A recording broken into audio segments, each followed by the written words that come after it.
Hi, I'm Jack Jose. I'm the board president of Students for Gun Legislation. And we're a registered 501c4 political advocacy group. And this is our podcast and videocast where we talk with experts who are working to prevent gun violence. We share advice, we share strategies, we give legislative ideas, and we offer steps that you can take to reduce the devastating toll that guns take on American lives each year. Today, we're speaking with Adam Dudziak. Did I say that correctly? Correct. Excellent. And here to introduce Adam more fully is Ohio Students for Gun Legislation Northeast Regional Coordinator, Connor Merritt. Thank you so much for that introduction, Jack. Hello, everyone. I'm so thrilled to be sitting down today with Adam Dudziak, who is running for the 61st District in the Ohio House of Representatives. The 61st District is actually where I'm from, and it includes parts of Mentor, Painesville, Madison, Perry, Concord Township, and Kirtland. Dudziak is a lifelong educator. He has taught in a private school, a charter school, and a public school. He is currently a public school administrator where he has served for the last 10 years. Adam believes in our public school employees and students, and he will fight to ensure we bring more resources into our public schools and our communities as a whole. Thank you so much for joining us, Adam. Can you maybe take a minute to talk about the state of the race, why you got into the race, and what you're looking forward to? Okay, thank you so much for having me, Jack and Connor. I really appreciate what your group stands for, and I think you gave me a pretty good intro. I'm not a typical politician because I've been an educator my whole life. So, as you said, I started teaching at a charter school in Euclid, Ohio. I spent some time at St. Ignatius High School in Cleveland, and then I did most of my teaching in Maple Heights High School at the high school level. And I'm currently in the Mentor schools as an administrator, where I've been. I'm going on my 11th year. So the reason I'm involved in this is because gun violence is part of it. It's just the nasty things, the negative things that are happening in this world. And the frustration that I have is that I don't think these are impossible issues to solve. I think the issue is that a lot of our leaders and lobbyists are involved, and they're for their own benefit, they're dragging their feet on some of these very important issues. And it's the same reason I got involved in administration, is I just had some frustrations and I was expecting someone else to fix it and change things. And I realized that it wasn't changing as fast as I thought it needed to be. And I kept looking myself in the mirror saying, if I feel that something should change, and I don't step up and at least try to make some change, I can't be frustrated that someone else isn't going to. So in education, we deal with a lot of frustrations because a lot of our guidelines and procedures are created by, legislators in Columbus or Washington, D.C. Most of them, if not the vast majority of them, are not educators. Sometimes they ask us for our opinions, but, sometimes our opinions don't mean much. And they're making all these guidelines for us to follow, which makes it very difficult for us. And I just felt it was time that one of us, and I said, if I'm going to say that, I should probably step up and do it. So that's why I'm running. And as of right now, I think we're making a lot of great progress, and we have a lot of support behind us from all the teachers and teachers unions and the students. All these young kids are loving watching their principal run through this process. So that's why I'm here today. So thank you so much for, doing what you do. And thank you so much for letting me talk about some of the things that are important to me. Well, thanks for coming on with us. We appreciate you being here. So one of the things we like to get started with asking right offhand, if you could just choose one law, like say wave a magic wand and change one piece of legislation, one law, one expectation to reduce gun violence, what is that? What's that one thing you'd do? Okay. And that's a great question, and I don't mind just jumping right in. Now the what I'd like to talk about, it's kind of a two-pronged piece, but I mean, obviously, I think universal gun control is a good place to start, and I think you can't really talk much about gun violence and those types of things without talking about mental health, and both of these things I think kind of go hand in hand. Just to give a little background on myself, my father was a Marine. He went to Vietnam. He came back and he has guns, and it's kind of a hobby. It takes him back to, his Marine days. And so I've been around guns. I was a Boy Scout. My dad and I went together. We went through the CCW course. And I'm not saying this because I'm a gun lover. I'm just saying this that, in the hands of someone who's doing it correctly, in the correct procedure and policies, it doesn't really worry me too much. But I think the problem that we're having right now is that there's people out there that have mental health disorders or anger management issues or something, and we don't have policies in place to make sure that these dangerous things don't end up in the hands of these people that we don't want them to have their hands on. And I want to clarify real quickly. I think you misspoke just in your hurry. You said universal gun control, but is that what you meant, or did you mean something? Because you said also when you related it with mental health, and you talked about your father being a gun owner. We talked before about background checks being a good way to go. I just want to make sure that I hadn't heard that phrase before. Maybe you misspoke when you said. Well, universal background checks. Yeah, I mean, just in general, like. Thank you for pointing that out. But yeah, I just basically mean that if we do this correctly, I know there's a certain part of our population that do not want to let go of those guns in their hands, and I think it's important that we work together. And if that's the case, I'd say, okay, let's have the conversation to figure out, how do we make sure that we have universal background checks in place, and how do we make sure that we have gun control policies in place that they are not ending up in the hands of people who we don't want them in the hands of. And what I was trying to say with my family, I was raised where, we were around guns or firearms or weapons, and you were taught to use them in the right way. And it doesn't really bother me too much. Now, in a perfect world, I don't see a need for assault rifles and, high capacity magazines and things like that. But I think it's important that we, again, across the aisle and figure out a way to move forward, make sure our world's our country's a safer place, our state's a safer place. And, so I think those universal background checks is a good place to start. And like I said, when I was going in the mental health approach, I could tell you in the schools that most of the things that we are seeing in terms of behavioral problems, violence in the schools, violence in the homes, a lot of times that is surrounded by mental health issues. And again, I think that goes hand in hand with, gun control and background checks, because there's some people out there that are just, they're having some troubles. And we don't have the protocols and safety nets in place to address those types of issues. So, yeah. I completely agree. I want to jump right into the current incumbent of this district, your opponent, Jamie Callender. He earned the National Rifle Association Defender of Freedom Award for protecting the Second Amendment. So this is a two-part question here. Why is it kind of harrowing that Jamie Callender feels so connected to the NRA? Just, in my opinion, as someone who follows him closely, it seems he cares more about the NRA than his actual constituents. And then the second part of that question is, how can we protect the Second Amendment and make sure that, our teachers and our students feel safe at school, and make sure that we don't have another, Chardon High School shooting? Yeah, that's a great question. And, so he and I have spoken a few times over the past couple months. And, his claim was basically that he and I see eye to eye on many issues throughout. And he always makes it clear to point out that stance on guns and the Second Amendment would be completely opposite. We haven't really gotten into exactly what he means by that, but I think he's taking a very strong stance that, that I think that, the NRA has so much control in our country right now. The lobbyists have so much control in this country right now that I think we're just, we're playing this game just to make sure that we're making certain groups of people and lobbyists happy. I feel that's very concerning because we're basically polarizing this conversation between basically no guns at all, period, or all the guns in the world. And obviously, I think both of those are a little bit extreme. And I think we can find some common grounds. Again, like I said, I was kind of getting at before is, I believe the Second Amendment is in our Constitution for a reason. And that's because, that should be something that is protected. But when that was written, how many years ago compared to where we are now, the weapons are different. Our world is different.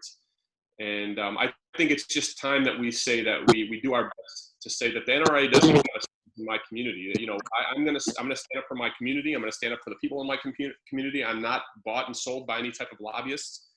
And I think there is some middle ground where we can protect the Second Amendment, but then also make sure that our kids and our communities are safe. I can tell you right now that, you know, as a public school administrator, you know, I have very serious worries that we don't know what's going to happen tomorrow or the next day. And most of our conversations in the school revolve around doing our best to keep guns out of our school, making sure no students are a part of any type of gun violence. And again, we should be working on, you know, nurturing our kids and working on mental health issues and executive functioning skills and preparing kids for their life. And instead, we're spending all our time working on something that, again, that our politicians are not helping us with.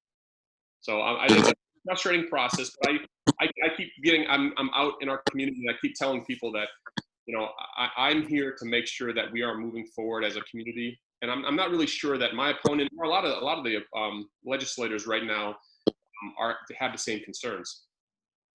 Yeah, I follow you on Instagram, and you're definitely out talking to people in our community, which is definitely amazing. But so, you know, since Calendar is so supportive of gun accessibility, why are you confident that voters in this district will appreciate your message of figuring out a way to make our communities safer? Yeah, well, that's a great question, and I'm feeling it. I'm optimistic, but I think it's realistic optimism. You know, because I'm out.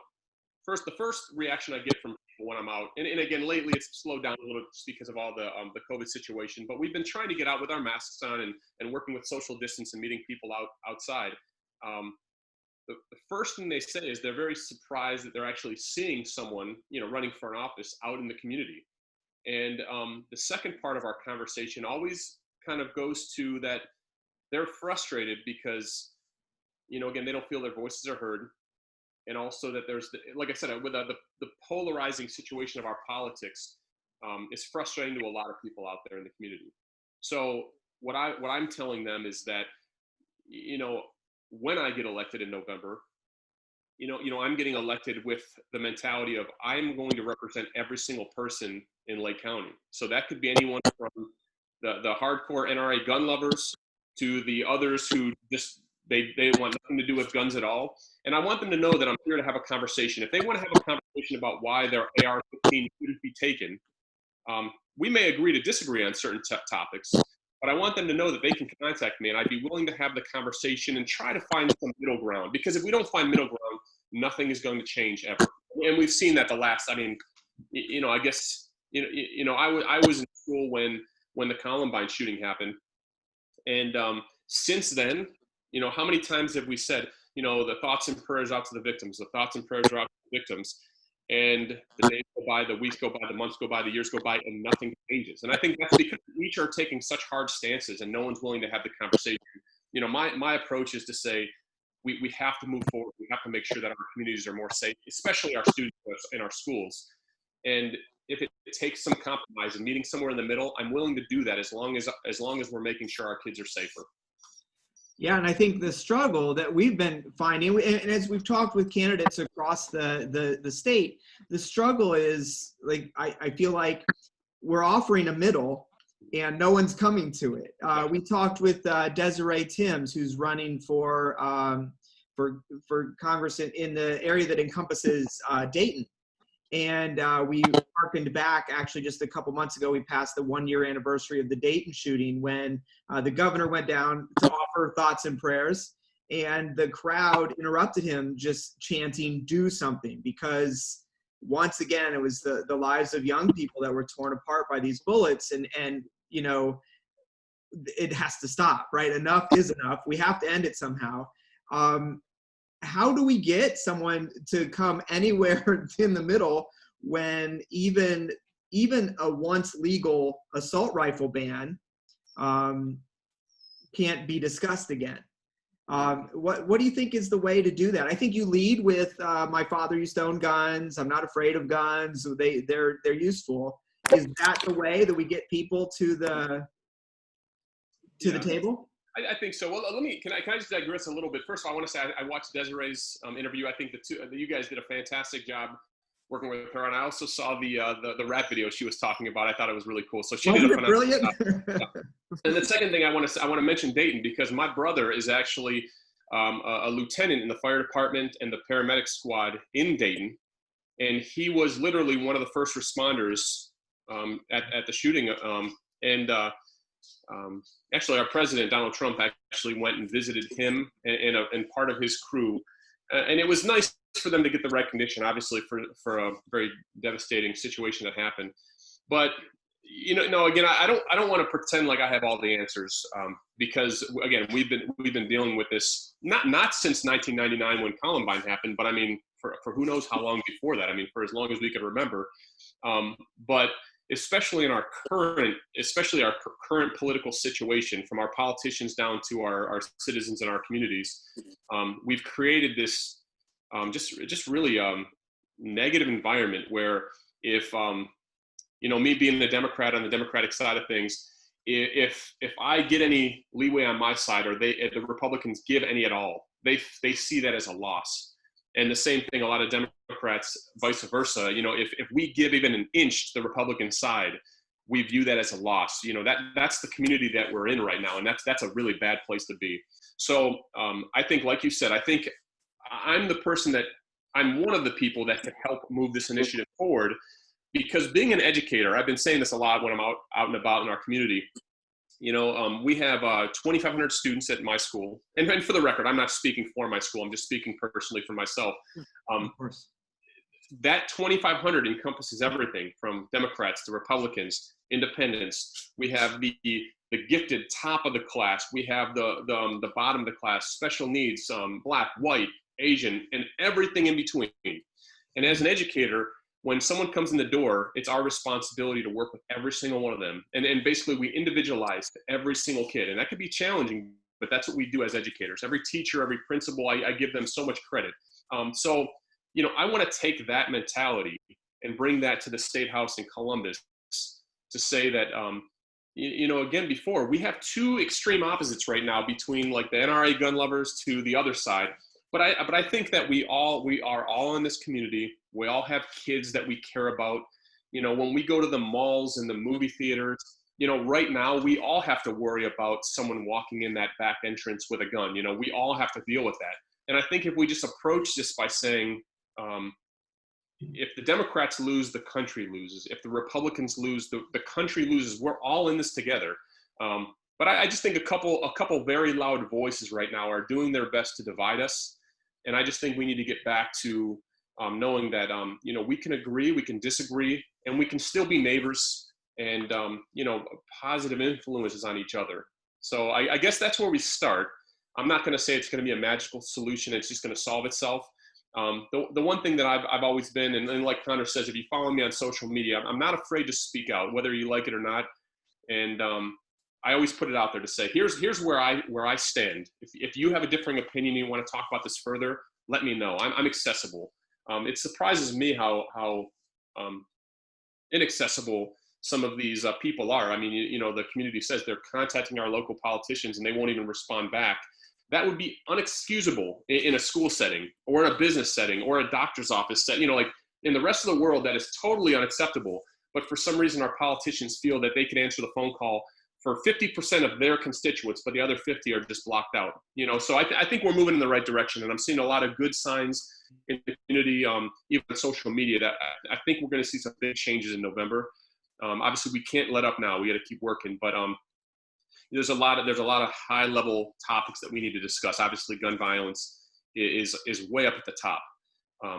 But once we kind of break down some of those walls where we can start working together again, I think that we're going to start at least moving forward, hopefully solving these issues in the very near future, but at least moving forward and making our communities a little bit safer and more of a positive place to be.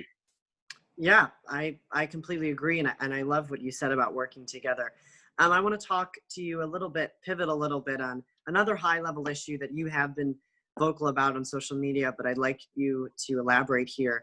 As an organization, we've been very supportive of the Black Lives Matter movement because we obviously understand the intersection of gun violence and the Black Lives Matter movement. So what are your thoughts on the movement, and what are your thoughts on, what the Ohio legislature could do to make our great state a little bit more equitable for targeted populations? Absolutely, that's a great question, and I have been involved. The Lake County Black Lives Matters movement was actually, or the organization was just started. I don't know the exact date, but it was just a couple months ago, and I really appreciate the things they're doing in our community. I do want to like kind of discuss a little bit about some of the misconceptions. I work very closely with the police department in Mentor, Ohio, and I love those guys. I love everything they stand for, and they've got such a challenging job. And again, just like the gun conversation, we've come to a point where you are either Black Lives Matters or you are pro-police, and those are our only two options, and that's so far from the truth. Again, we're just polarizing everything. So it's sad that I have to say that, but as soon as you say Black Lives Matters, people think you're anti-police. I think there's a lot to talk about when it comes to both of these issues. But the reason that I've been involved with the Black Lives Matters movement is because, again, I sit with Black students in the school and Black parents in the school. I see how some of these students are treated outside of school. I see how they're treated inside the school, and I just feel that if you look at the entire picture, I can't say confidently that we are all provided the same and equal opportunities in the world. And right now, the Black community needs our support, and that's why I'll stand up for them. This is not a very popular opinion, especially with leaders, because it's all about votes, and it's all about the campaign polling process. The nice thing about me being new to this whole thing is, I don't care about those types of things. I'm hoping that I could stand up for what is right and still get the votes I need. But if I had to sacrifice one of those things, I would sacrifice the votes, because I think it's important for us to stand up for what's right. And in my community, even if a very small percentage see me standing up for some of these things, and you could help even a small number of people. Again, that's probably the educator and administrator in me. That's totally worth it. The one thing that I hope that the community can see, even the people that maybe don't understand the Black Lives Matters movement, I hope they could at least see that, me and my campaign are not, we're not afraid to stand up for things. We're not going to be afraid to take sides. That's something else that frustrates me in the political world, is that, we talk around issues. We pivot to things, and, you don't want to answer this question, so we're going to pivot to something else that sounds more appealing to get votes. It doesn't matter to me. I just think what we're going to stand for is what's right in our community, what the people need. Sometimes it's what the majority needs. Sometimes it's what the minority needs. But at this moment, I think, like I said, especially we just saw another tragic incident. I think it was yesterday that happened, and it's just, this is happening too often. And the awareness that's being brought up right now by my campaign, by Black Lives Matters, by the country, I think it's a really good thing. And I think, again, we're going to move forward. It's going to take a little bit of time, but I hope I answered your question. I do stand with them, and I do want to make it clear that I stand with the police departments in Lake County also.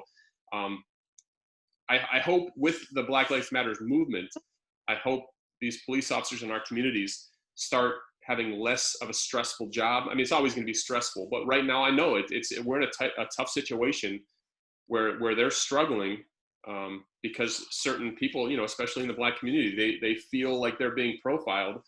But our police officers their lives are on the line every single day, and sometimes they might be approaching certain people with different mentalities.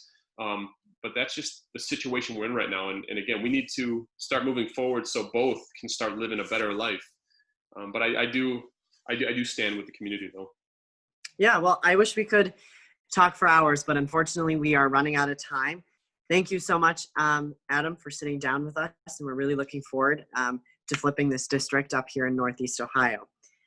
Thank you, everyone, for tuning in. In addition to all the suggestions talked about today, you can get involved by joining Ohio Students for Gun Legislation by going to our website, www.studentsforgunlegislation.org. From there, you can join, organize an event, buy our merchandise, or make a donation to help students identify, address, and solve the specific issues surrounding gun violence here in Ohio. Thank you so much for joining, and we'll talk to you soon. And Adam, if I may prevail upon you, you have a co-star clearly in the room. Can we get a look? What's that? Can we get a look at the dog? Hey, Patrick, come here. Yeah, I think she was whimpering here. Here, let me get over here. I just, I'm thinking like most dogs aren't that camera. Oh my gosh. Aw. I've got two. This is the one that was making a little bit of noise during our interview. But she just needed a little bit more attention. I love it. Here comes out. I think the other one's a little jealous here too. This is Jessie the Beagle. She's a year and a half old. Oh, hey, Jesse. Yeah. All right. Well, thanks a lot. We appreciate it. And we'll talk to you soon. Thank you and good luck in your race. And please keep having these hard conversations and let's find some answers and save some lives. Absolutely. Jack, Connor, thank you so much for your time and the opportunity.